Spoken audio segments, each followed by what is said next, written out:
लोग पुलिस को इतना ज़्यादा हेट क्यों करते हैं। आज हम उसके पीछे का सच्चाई जानेंगे। पुलिस जो कि 12 से 16 घंटे का जॉब करता है, वो भी बिना किसी ओवर टाइम का, और आखिर में 12-16 घंटे ड्यूटी करने के बाद आखिर में उसे ही सुनना पड़ता है। Because we hate police. Diwali, Holi, जितना भी फेस्टिवल है, उस त्यौहार में उनके लिए कोई भी छुट्टी नहीं होता है। हम लोगों के पास इतना सारा छुट्टी है, वो लोग वहाँ पे भी ड्यूटी ही करते हैं। सेक्शन 22 एक्ट 1861 के तहत पुलिस 24 घंटे तक तैयार रहता है कि इमरजेंसी केस में उसे कभी भी बुलावा आ सकता है।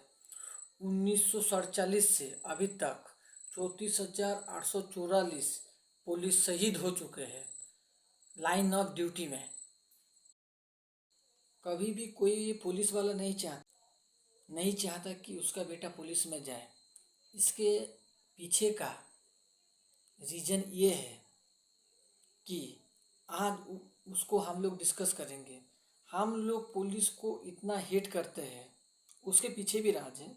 हम लोग पुलिस को इतना हेट करते हैं कि उसके पीछे का जानकारी हम लोगों को मिल नहीं पाता है। इसके पीछे बहुत सारा रीज़न है। जैसे कि आपका एक फर्स्ट पॉइंट है, पहला पॉइंट हो गया, पुलिस घूस लेता है, पुलिस मारता है, पुलिस सही से ड्यूटी नहीं करता है। 1861 एक्ट के तहत वो इस तरह का कानून है जो कि 1861 में लागू हुआ था, और वो एक्ट अंग्रेजों यानी कि ब्रिटिश लोग एम्प्लॉयमेंट किए थे। उसके तहत उसमें लोगों को हेल्प करना नहीं है, बल्कि लोगों को डराना और कंट्रोल करना, यही एक्ट है। और अगर ये एक्ट इतना ही सही है तो अभी तक ब्रिटिश में वो रूल्स लागू नहीं है, लेकिन अभी भी इंडिया में वो रूल्स लागू है।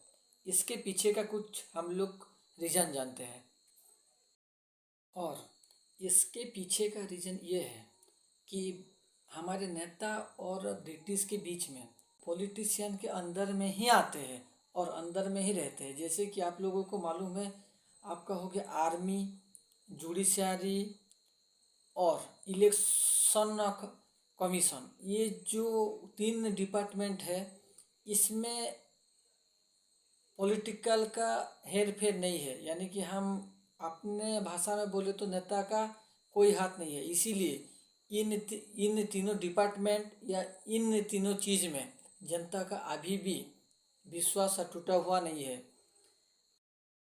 जैसे कि कोई नया नेता आता है या कोई नया सरकार आता है, तो वो सिर्फ दो चीज़ ही ध्यान में रखता है। एक, अपना कैसे अपना पावर जमाए, और दूसरा कि उसके पास फंडिंग रहे, मतलब कि फाइनेंशियल पावर रहे। फाइनेंशियल पावर के लिए बहुत सारा डिपार्टमेंट है, लेकिन पावर के लिए सिर्फ पुलिस का ही डिपार्टमेंट है, और सिर्फ पुलिस को ही वो लोग अपने इस काम में लगाते हैं कि कौन सी ग्रुप को हटाना है, कौन से ग्रुप को रखना है। सारा चीज़ ये लोग पुलिस से करवाता है। और आप लोग एक चीज़ का ध्यान से देखना कि जैसे भी जब भी कोई नया गवर्नमेंट आता है, तो ऑफिसर लोगों का बहुत तेज़ी से ट्रांसफ़र शुरू हो जाता है। वो इसीलिए कि जो भी नेता आता है रूलिंग में, वो चाहता है कि अपना ही कोई आदमी वो डिपार्टमेंट में रहे, जिससे कि उसको ज़्यादा से ज़्यादा हेल्प हो सके। और आपके जानकारी के लिए मैं बता दूं कि हमारे जो लोग होते हैं, आपके 600 से 700 लोगों के लिए हमारे एक हमारे एक पुलिस, या आप कह सकते एक सिपाही गार्ड देता है, लेकिन 3 पुलिस एक नेता को गार्ड देता है। ये कौन सा सिक्योरिटी सिस्टम है, और ये कौन सा सिस्टम है, आज तक किसी को भी मालूम नहीं पड़ा है। हमारे यहाँ जितने भी पॉलिटिशियन आते हैं, सिर्फ और सिर्फ पावर के लिए आते हैं। जो भी बोलते हैं मैं अपना देश को ये कर दूंगा वो कर दूंगा, भाई साहब वो सिर्फ फेसबुक और इंस्टा की अबाउट में ही शूट करता है और कुछ नहीं है। जैसे कि हमारे इंडिया में लगभग 92 से 95% सिर्फ और सिर्फ कॉन्स्टेबल हैं, जिनका सैलरी होता है लगभग 3 से 4 साल का अगर एक्सपीरियंस है तो उनका सैलरी होता है 20 से 25 हज़ार, और 5 से 6 साल से ज़्यादा का है तो उनका सैलरी होता है 30 से 35 हज़ार। आप लोगों को जानकर हैरानी होगा कि एक थाना में एक गाड़ी के लिए 108 लीटर 108 लीटर पेट्रोल और डीजल दिया जाता है एक महीने के लिए। तो आपका अप्रॉक्स 3.5 और 3.6 लीटर पड़ता है पर डे का। और एक नेता को दिया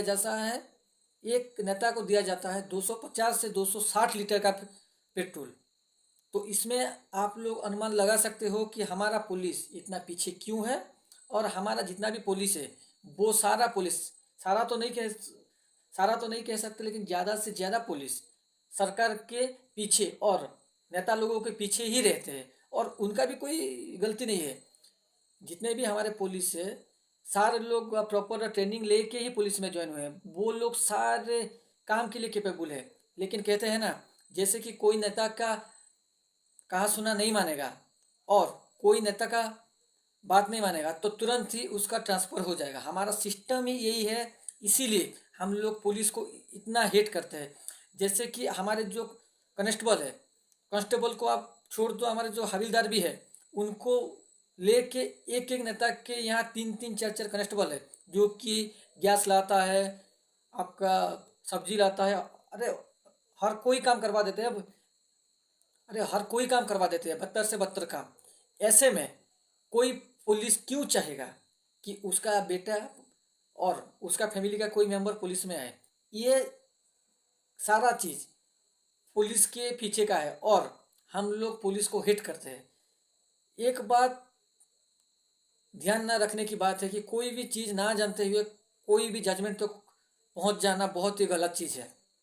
हमारे इंडिया में जितने भी पुलिस है, हमारे कॉन्स्टिट्यूशन बहुत उनको पावर दिया है। मैं आप लोगों को पहले भी बता चुका हूँ, लेकिन उनके हाथ बंधा हुआ रहता है इसीलिए। और ये इसके बारे में एक बार केस भी हुआ था कि एक यूपी के डीजीपी साहब ने केस किए थे कि कोई भी पुलिस के मामले में कोई भी नेता इंटरफेयर नहीं करेगा। और ये जो केस हुआ था ये वो पुलिस से जीत भी गए थे, लेकिन सिर्फ और सिर्फ पेपर में अभी तक तो कोई भी चीज़ एप्लीकेबल नहीं हुआ है। ये सारा चीज़, ये जितना भी है, ये पुलिस का पीछे का रीज़न है। और इसीलिए हम लोग पुलिस को इतना हेट करते हैं। और हम लोग जैसे ही जाते हैं कि पुलिस स्टेशन और एफआईआर लिखाने, पहली बात ये है कि उनका रूल्स होता है कि 24 से 48 घंटे तक वो लोग सिर्फ आपके कंप्लेन लेके तह तक पहुँचेंगे, उसके बाद ही एफआईआर लिखा होगा। और लास्ट में वो लोग एफआईआर भी नहीं लिखते हैं। क्यों? क्योंकि जिस पुलिस स्टेशन में ज़्यादा से ज़्यादा एफआईआर लिखा होगा वो पुलिस स्टेशन का क्राइम रेट भी बढ़ेगा, और एक केस के लिए इन्वेस्टिगेशन के लिए जाना पड़ेगा, और इतना फ्यूल भी इंडियन गवर्नमेंट नहीं देता है, जिसकी वजह से एफआईआर तुरंत लिखा नहीं जाता। लेकिन हम आम लोग ये सारा चीज़ ना जानते हुए पुलिस को ही हम लोग गलत समझते हैं। लेकिन इसके पीछे का जो मेन रीज़न है ये करप्टेड नेता लोग हैं। इसीलिए जानकार बनिए, सतर्क रहिए और ज़्यादा से ज़्यादा इस वीडियो को शेयर करो ताकि आम आदमी तक ये वीडियो पहुँचे और वो करप्ट नेता तक भी ये वीडियो पहुँचे, ताकि कुछ ना कुछ 0 से 1% भी अगर सुधार हुआ तो हम लोगों का काम संपन्न है। और एक बात, ये जो क्राइम है इसको कम करने का जिम्मेदारी सिर्फ पुलिस का नहीं है, ये सारा चीज़ हम लोगों का भी है। अगर आम जनता चाहे तो वो क्या कुछ नहीं कर सकता है। इसीलिए सारा चीज़ पुलिस के ऊपर डिपेंड ना होके अपने आप में सुधार करिए और जितना हो सके सही लोगों को चुनाव करके सही लोगों को ही वोटिंग कीजिए। ये जो सारा मुद्दा आता है ये वोटिंग के ऊपर ही आता है। और मैं ज़्यादा कुछ कहना नहीं चाहता हूँ, बस हर चीज़ को जानबूझ के ही कोई भी स्टेटमेंट पर पहुँचे, ऐसे ही कि हमारा पुलिस गलत है, कि हमारा पुलिस गलत है, हमारा सिस्टम गलत है, ये सब सही नहीं है। हाँ, हमारा कोई कोई पुलिस खराब है, लेकिन इसका ये मतलब नहीं है कि सारा पुलिस खराब है। जैसे कि मैं आप लोगों को पहले ही बताया था कि सारा सिस्टम, ये जो करप्टेड नेता है, इनके पीछे पीछे पीछे पीछे चल के ही आता है। ये सब कुछ सारा सिस्टम है। और अभी तो पुलिस का हाल इतना बदतर है, मतलब कि पूरा इंडिया में नहीं, मतलब कि कुछ स्टेट है जिसमें तो गवर्नमेंट ने कॉन्ट्रेक्चुअल करवा दिया है। अरे भाई, इतना ड्यूटी करेंगे और अगर कॉन्ट्रेक्चुअल करोगे, 6 साल में रेगुलर होंगे, 6 साल तक अगर आप लोग उनको 9,000 10,000 रुपया देंगे तो वो लोग ड्यूटी कहाँ से करेंगे? ऊपर से ये बिना एडवांस से आप लोग उनको 16 से 20 घंटे तक का ड्यूटी लेते हो और सैलरी भी सही से नहीं देते हो। ये सारा चीज़ इसीलिए आजकल के पुलिस भी थोड़ा बहुत करप्ट होने लगा है, क्योंकि भाई इंसान है, जन्म लिया है तो खाना ही तो पड़ेगा ना। और जब सैलरी ही सही से नहीं मिलेगा तो थोड़ा बहुत तो करप्ट होना ही पड़ेगा। ये जितना भी हम लोग बातचीत किए, इसका मेन रीज़न है वो जो करप्टेड नेता है, वो सारे लोग सिस्टम को भी बिगाड़ के रखे हैं। Thank you.